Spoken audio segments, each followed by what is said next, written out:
cette minute utile du musicien. Je sais pas pourquoi je fais bienvenue. Je suis con comme un balai. Aujourd'hui, je voudrais vous parler d'une petite ambiguïté de triton. J'en ai peut-être parlé déjà il y a longtemps. Mais peut-être que, voilà, comme il y a 1100 vidéos maintenant, vous êtes peut-être passé à côté, après tout. Hein. C'est quand j'étais jeune. En fait, dans certains morceaux, comme dans toute la musique que j'aime, par exemple, mais dans milliards de morceaux, vous avez ça.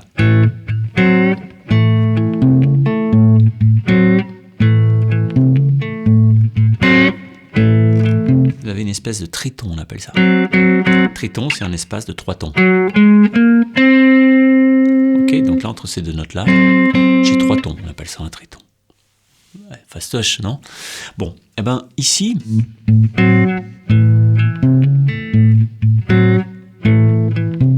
ce triton-là, c'est pas qu'il a pas grand-chose à foutre ici, mais il est un peu illogique par rapport à ce qu'on attendrait de façon occidentale, analytique. Ok? On devrait attendre plutôt celui-là.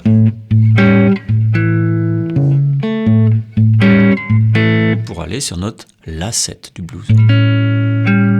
Parce que ces deux notes-là sont les deux notes qu'il y a dans l'accord de La7. Quand on fait un blues en La, le premier accord c'est La7. Et dans La7, il y a un triton. Et ce La7, il possède un triton à un endroit particulier qui est entre sa septième mineure et sa tierce majeure. Ici donc. Même si tu connais pas les intervalles, tu le vois ici. Okay. Et donc ce qui se passe, c'est que ce machin-là, ce triton-là, c'est lui qu'on devrait avoir dans nos rythmiques. On peut l'avoir. Ok, mais on peut avoir souvent aussi le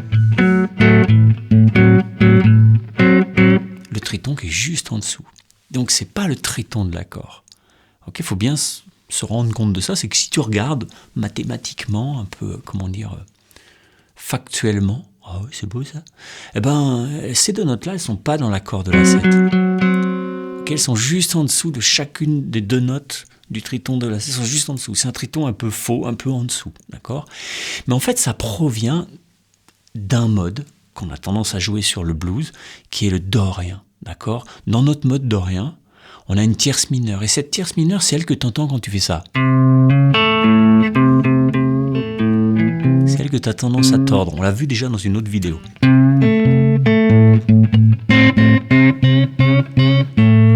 Ok? Et donc cette tierce mineure, quand on la garde et qu'on met la sixte avec, ok, ici, tu te retrouves avec un triton. Mais qui est un triton qui provient de dorien.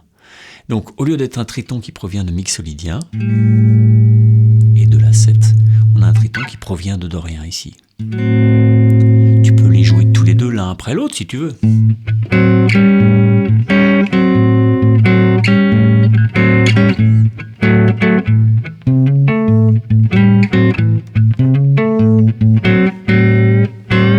Et tu peux aussi prendre celui-là qui est en dessous et le tordre.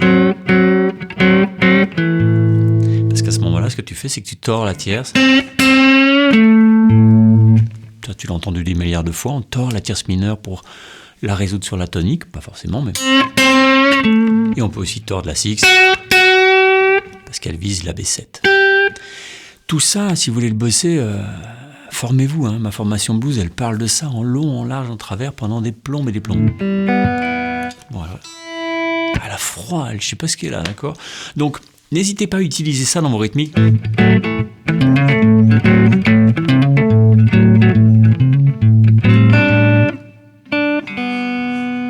Mais ça peut être... Tu peux lui donner une drôle de couleur. Hein.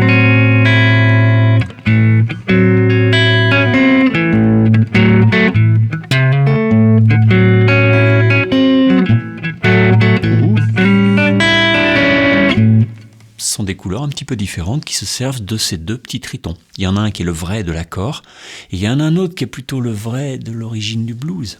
Ok? Bah tout ça, ça coexiste. Il n'y a pas à choisir, à dire non, bah non, c'est celui-là le vrai, ou non, c'est celui-là l'origine. Non, on s'en fout. On peut faire les deux, bah tant mieux, ça nous donne de la liberté. Allez, on bosse ça et on va au lit. Bye bye, formez-vous, ciao.